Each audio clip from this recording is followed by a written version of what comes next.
I love Booktube and I adore YouTube. And I've noticed the popularization of reading games on the bookish internet. I tried to rack my brain as to like how far back this goes. I wonder if it starts with Goodreads setting a reading goal, counting down. Goodreads is very good at telling you whether you are ahead or on track or behind on your reading goal. And it shoots off pixelated confetti when you reach your goal. I also have seen, I think like earlier versions of this gamification that at least I noticed were the TBR jar. You pull out, the reader puts a bunch of titles that are unread on slips of paper and they stick it in a jar and randomly pull out a title that they will read that month, or 5 titles or 10 titles. And the gamification of our reading has just grown from there. There are card games and actual board games where you move pieces and have loopholes and rules and different challenges. And actually recently I noticed Sarah at Freshly Read Books, how she has been doing the hardest reading challenge you'll ever encounter, something like that. And how she is doing this very hard reading challenge and counting things off. And I look at it and there's a part of me that is so entertained and so sort of tickled at the idea of a reading game that I want to participate. I want a reading challenge. I want a TBR game.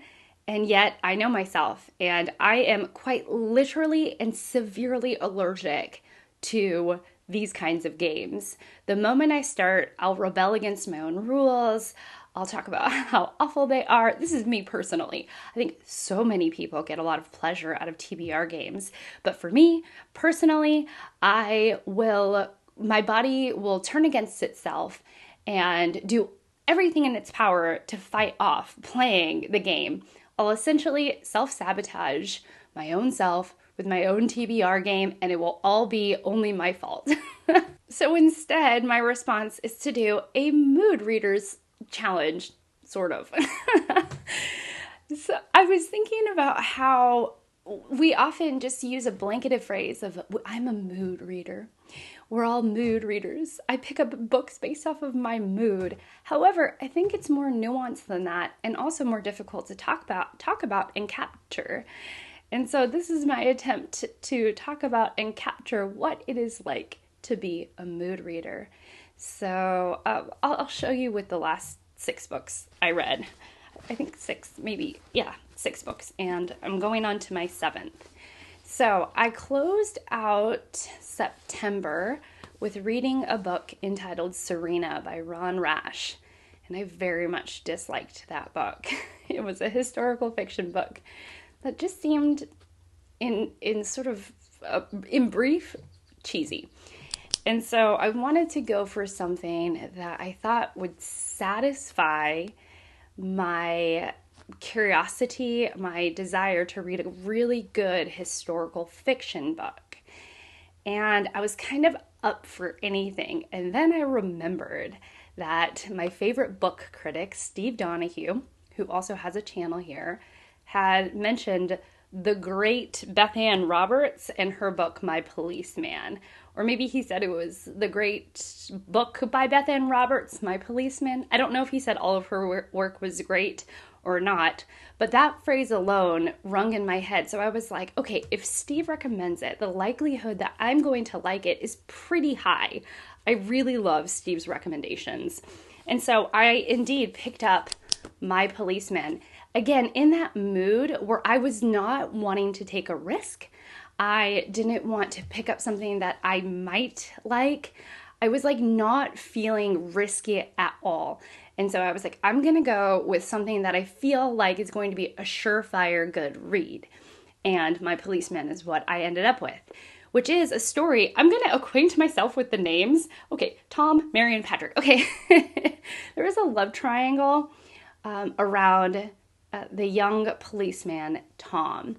And we are getting a current perspective from Marion.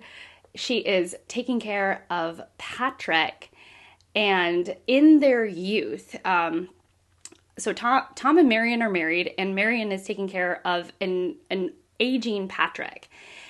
And so in their youth, there was a love triangle. Marion loved Tom loved Patrick, and Patrick loved Tom. And it was also a time in which being queer had huge stigmas, and it was just not acceptable. It was not acceptable at all.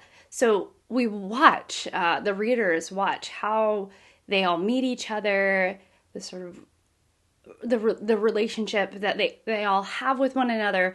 It's really interesting. And also there's this ever-pervading question that we're asking about Marion. Why is she taking care of her husband's lover? Like, why is she the one that's doing it? And, like, what parts of her does she might regret? Because there's some hints towards regret. What parts of her does she regret in her past that has brought her to this present where she's taking care of this man? And why isn't Tom doing it? It's all kind of there, and the story definitely plays out. It has a lot of emotion. It's like a real gut punch in terms of emotion. And about 2/3 of the way through, there's a turn in the book, making it very much a tragedy. And I did not expect that. So here I was going in to this book thinking that it was going to be safe. And about 2/3 of the way through, as I'm reading it, I realized that it is not what I had expected. And it was actually quite a shocking read and much more sad than I had anticipated. And then the book ended and I was sort of like, oh no, what was that? So it was not what I had bargained for, but in the end, did I like it? Now that I'm several weeks out from reading this book, I can safely say that I quite liked it. I think that the unexpected nature of the twist 2/3 of the way through was jarring for me because it was not at all what I had expected. However, if I went in knowing it was a tragedy, I think I would have girded my loins a little bit better, and I would have liked it. I think I would have come to the same conclusion. Would have been like, okay, that's good. Like, we're good. In some ways, for the same reason that I got into this book, My Policeman, wanting a palate cleanser, wanting a more safe read, something that will be a surefire good read, I turn to a genre that I think I tend to turn to when I just want like a pretty solid, fantastic read. Like, it's not too much to ask for. And I also thought that this was going to be far more light and fluffy than it actually was. So keep that in mind, because I actually picked up probably one of the darkest books I own, and it was The Radium Girls by Kate Moore. So again, I thought My Policeman was going to be a lot lighter, like a literary light romance, essentially. Light literary romance. Instead of a kind of somewhat melodramatic and heavy literary romance. So I went into this, The Radium Girls, which is about, Kate Moore does such a great job setting the stage of how we used to think about radium. There was a radium extravaganza in the late 19-teens and early 1920s. People had no clue the long-term and lasting effects of radium. They really saw it as a miracle drug. There was like radium elixirs, radium commercials. It was this new and exciting element that people thought was amazing and really healthy for you. Along those lines, and during this time period, there was a boom in dial watch painting because radium mixed with paint allowed the watch dials to glow in the dark. So this was the new thing, glow-in-the-dark items. And what do you know? These jobs made it very, not easy, but they were targeted to, or they appealed to young women. They were high-paying jobs, often paying by how many watches you can paint per hour. It was a really joyful environment, especially since a lot of the young women were working with women their age. And since it was a very steady income, it helped contribute to their livelihood.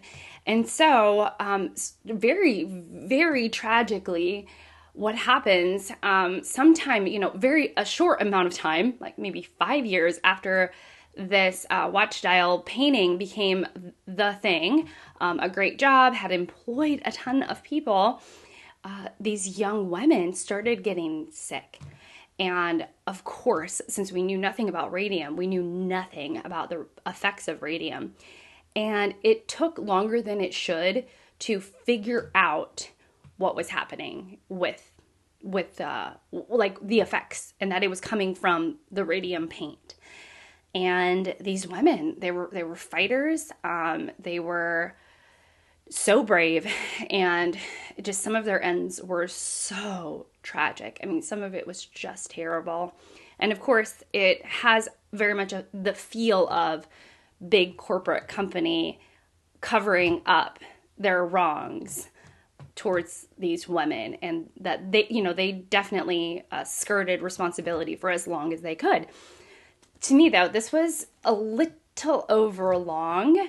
It was a little long, and it was partly because Kate Moore, her purpose was to make some of these individual women, I think she focused on 5 women, and she wanted to give them all their own story. And I think because that was part of her intent, it made it a little overlong. It just felt like it could have been buttoned up a little bit more. And that's fine. It's about 400 pages. I think that it would have been a stronger read at 300 pages. That's just what I think. So I came off this tragedy and this tragedy at the same time. It did fulfill, sort of just wanting to go into something that engaged me, that I was interested in. It's like often what I'm looking for. I want something that will make me want to come back to it. This did a good job. Again, there were just like parts where it was like a little overlong. And so after I was sort of wrapping up those reads, I behind the scenes texting my consultant, my reading consultant, Steve Donahue. And I was like, what do I read next? Kind of explaining where I had come from. My reads, the reads I had read were good, but not great. Like, I'm looking for something fantastic. I'm looking for the historical fiction that I was looking for way back with Serena. So I'm like, I had Serena, I had My Policeman, and now I'm looking for something that is going to be really good, really juicy. And so he had suggested Patrick O'Brien's Master and Commander, which we were originally going to buddy read, and then I got busy. I had guests, and then he had a guest, and we never ended up talking about it on the bookish internet. So I will talk about it now. Steve Donahue mentioned that it does have some shipping language, some sailing, some boat world language that readers sometimes feel like they have to ride the learning curve of, but once you've written it, it's fine. And I will say, yes, there is a tiny part of me / big part of me that I would love for this to come out in a Penguin Classics edition where they footnote all of the boat language so that I had a little more to grab onto. There was just boat slang. I had this on my Kindle as well, and sometimes I would be like, tapping the word, looking at the dictionary definition, and sometimes it was just difficult to imagine, or it was like the slang word of something that is part of the boating world, and so they don't even have the dictionary definition of it when you click on the word on one's Kindle. However, this was so good. This was so good. It's Jack Aubrey. Yes, Aubrey and Stephen Matron. So Jack Aubrey is the commander of the ship, and it's his first ship, and we're in the Napoleonic Wars, and he is like very into what he's doing. He has a ship that isn't the fastest, that isn't the most elegant. And that he is just like a child, so excited to be in charge of. And so he's got this almost like wily-eyed passion for the work that he does. And it's so, so infectious. Like you almost, I don't know, there's just like, you just can't help but love the earnestness of Jack Aubrey. And then you have Stephen Marchand, who in some ways like plays the Spock. He's the doctor of the ship. And he's very removed from the boating, the sailing life, boat life, in that he gets asked to be the doctor of this ship, but he's very against war. He sort of doesn't understand Jack Aubrey's passion for fighting and war and strategy. However, he's so curious about the human condition and the human mind and of the natural world even, that this is an opportunity that he feels like he cannot pass up because of what it will give him in terms of experience with other people and taking him to places he's never been and being very observatory while being on the ships, like spotting a special bird. And like Jack Aubrey, you cannot help but just adore Stephen Marchand. He's so charming. Some of the best characters I've ever read in literature ever is in this book. It's so good. So do you have to write a language learning curve? Yes. I wondered, because you go through these little battle scenes. There are these moments where I feel like you're, the ups and downs of being on the sea, sort of like this really tense moment, and then he pulls you back in.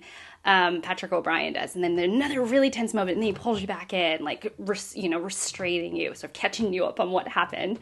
So I wondered if there was going to be an actual climax, and there is. And I thought that was really impressive as well. There is a moment, near the end where I was like, oh my gosh, is this going to go a certain way? And I was sort of at the edge of my seat, like, oh. And it's one of those books that I think would be really good on a reread as well. So this ended up being fantastic. Master and Commander scratched the itch to read really, really, really good historical fiction. I walked away feeling incredibly satisfied. So my next read, I was pretty wide open. And I was okay with whatever recommendation Steve might throw at me. And actually, as we were talking back and forth, I was like, I've read that.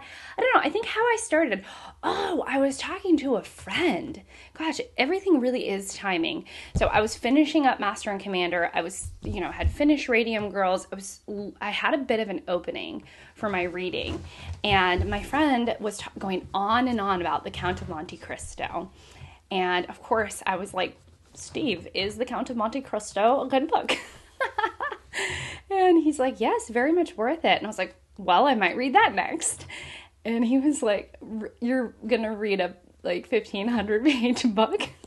And I was like, I don't know. I don't know what I'm going to read next. I have an opening and I'm feeling very vulnerable to my choices right now. Like my opinion can be swayed hither and thither and yon, because I have to make a choice of what I'm going to read, and I don't know what I'm going to read, which is a very vulnerable position to be in. So he was like, just hold your horses for a second. Let's see if we can brainstorm something else. So we ended up brainstorming Cleopatra by Stacy Schiff, which, oh my gosh, this book is amazing. This book is a biography of Cleopatra, but done in such an inventive and ingenious way. As an example, I will say that I feel as if Cleopatra before, for me, was like a child's finger painting, flat and unidentifiable, and sort of swaths of colors and possible feelings and shapes. And what Stacy Schiff does is that she takes the figure of Cleopatra and transforms it into a three-dimensional sculpture with beautiful details and intricate designs There is so much about the setting of the ancient world, whether it be, in ancient Egypt or other places that Cleopatra lived. It talks about why her relationship with Caesar was so like important and impactful, especially since the family structures back in the day were a little cuckoo's bananas crazy off the rails. And wow, and it just like what happened after Caesar's death, the children that she had with him, and then also like why Mark Antony was such an important figure in her life. But it's not really about the men, it's about how Cleopatra is often shaped as this conniving, like seductress. She's this conniving seductress. The reality is that Cleopatra was probably fluent in 12 different languages.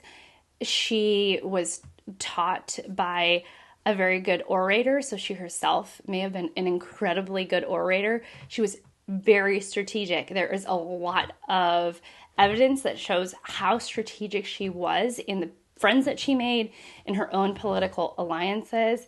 And this does not lack in exciting moments. Fiction could never.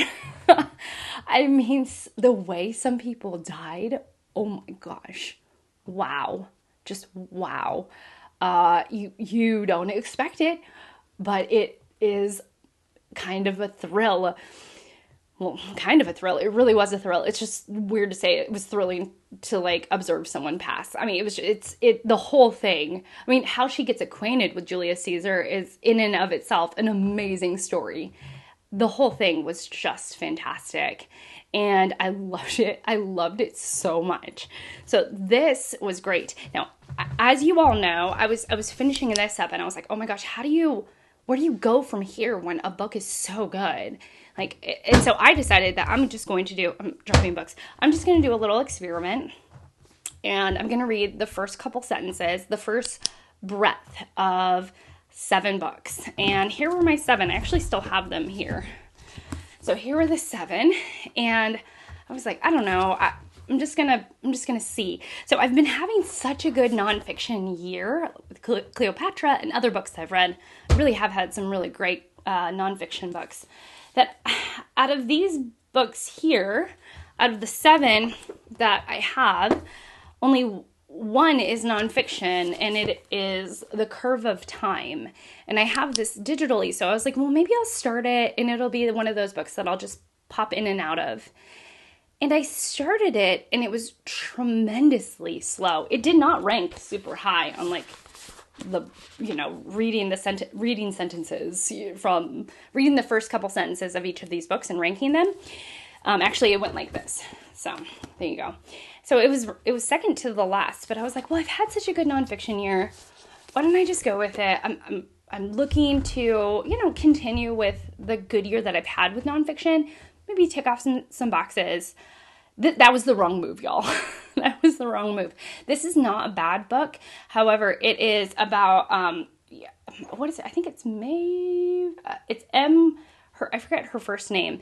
Wylie Blanchet, who has 5 children. And the boat that her husband was last seen alive on is returned to her, and she decides to take this boat and go on adventures up and around Canada, in the waters of Canada, forget exactly where, British Columbia, and explore the area. A lot of untouched woods, a lot of they don't see a lot of other people. They run into bears. There's just this sense of exploration, curiosity of the land and to explore. But this is a collection of pieces that span, I think, like 15 years. And there isn't a lot about, at least I got like 4 or 5 chapters in, maybe even more. Yeah, maybe halfway through, a third of the way through. And there was not a lot of sense of why they're doing it.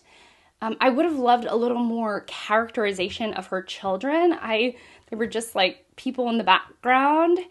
I don't know. I think it was just not what I was looking for at this time. It was too quiet, and the setting was like too forward in the writing for this time for me right now. So I'm going to mail this to a friend, and I have my own digital copy that I will perhaps finish at a later date, but it was definitely not the book that I was in the mood for.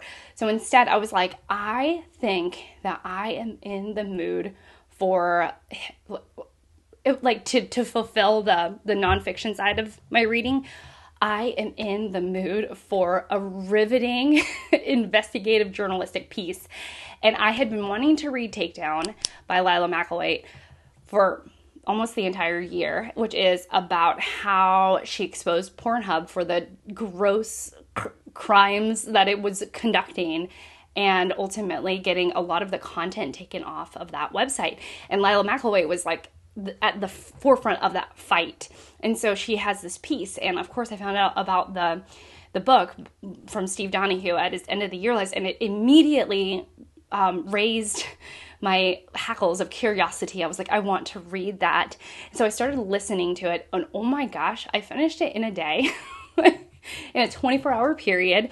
I was gripped. And I am somebody, I have listened to like crime podcasts a little bit in the past. Ultimately, they're not good for my heart and soul, because I just can't. I just can't. My heart can't.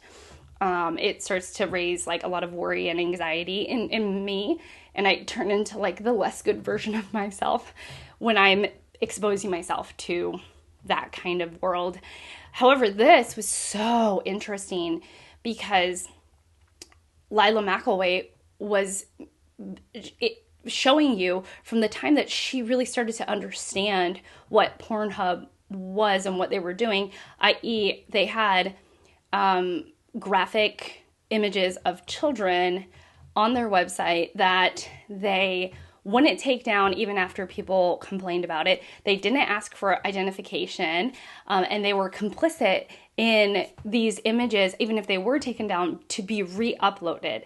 So images of torture and assault, and with very young children, very disgusting things out there. And yet, because they were getting paid through advertisements on these videos, the amount of content that they kept on their site and allowed to be re-uploaded was disgusting. Now, the child pornography laws are actually extremely strict. Go read the book if this at all is interesting to you. It is not for the faint of heart. But I learned so much. And I learned a little bit about this issue as a children's librarian and as a librarian in general. What is legal and illegal to be viewed on public computers? Like what is actually legal? And there, we were told like in a class of mine that if you ever see anybody in the library viewing child graphic images, then you need to report that to the police, like point blank. So it's like I already knew about this, but just knowing more about this issue and the fight and what she gave up, oh my gosh, it was so thrilling. It was like, because I learned so much. I mean, yes, the sad realities of what young people go through and what people go through and victims of these crimes go through. However, having a company that's not only complicit but profiting off of these crimes was so gross. And so it ended up being like I was so invested to get them taken down, like Pornhub to get taken down, that like as the story unfolded and as it got more exciting and more intense, I was just like really in it. But it fulfilled for me. I learned a lot. I learned a lot just about the internet, about laws in terms of child protection laws, and some of the things that now I feel incredibly passionate about in terms of just user-generated graphic images online. It was so good. It was so good. So if you can handle that kind of thing, then if you can handle the content, it's not gonna trigger something inside of you that's just, gonna put you in a bad place. It's very much worth your time because it was so interesting. So, meanwhile, that very much fulfilled like the side of me that was like, I want a really good nonfiction read. And then I was like, actually, why don't I just go with the book that ranked the highest on this list of this stack? So my mood was like, I don't know, I want to read something good. That's a lot of what my mood is. I want to read something good. I just want to read something good. So I picked the shipping news.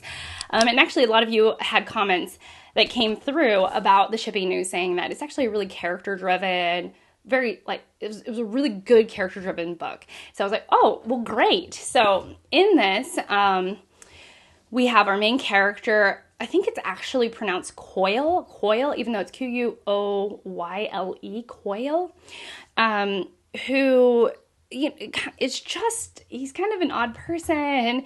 He's not raised with the most love or the most, like the biggest embrace in his life. He's sort of the outcast of his family, not really sure of himself, ends up in this tiny little foggy, waterway surrounded town in Canada where his family had some land up there, like as a fresh beginning, a new beginning. And he starts to make a life up there with his 2 daughters. And it's about finding, I'm not quite done, but it's about his, like, finding a place where he feels confident, where he can start to speak up for himself, where he starts to actually fit in. So there's not, doesn't, I would say, like, the character, like, watching Coyle grow is the strongest climax or the strongest storyline in the book. But this is like a cozy literary book. I feel like fans of, maybe, what was it?